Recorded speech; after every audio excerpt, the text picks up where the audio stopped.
Leonardo was among the most important painters of the Italian Renaissance and the father of the High Renaissance style.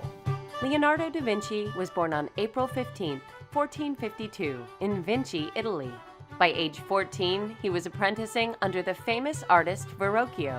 One of Leonardo's greatest contributions to painting was his introduction of the idea of sfumato, which essentially means smoky, and is a way of producing atmospheric perspective in paintings.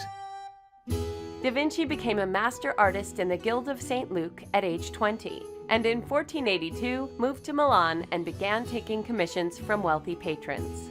One of the earliest complete works he did was the Annunciation, which has that spectacular background that he had perfected. The most famous work and the most important one that Leonardo produced while in Milan was his Last Supper for the refectory of the Church of Santa Maria della Grazia. He left Milan in 1499 and traveled throughout Italy, working for a number of different patrons. Leonardo's 1503 commission for the Battle of Anghiari represented a high point in his life. It was a vast project, a fresco painting that would have decorated one wall of the Grand Council chamber in the Palazzo Vecchio in Florence. And Michelangelo was to paint the other wall facing. The project never came to be. During the early 1500s, Da Vinci also began painting the Mona Lisa. The Mona Lisa is one of Leonardo's most important works. It's today one of the world's most famous paintings. I can't think of any other work that has so consistently fascinated people.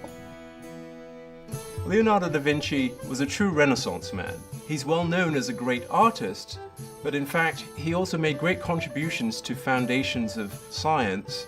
He engaged in projects like designs to reroute rivers, urban planning, the creation of pedestrian streets in the centers of cities, all designed to cut down on the chaos of life around him.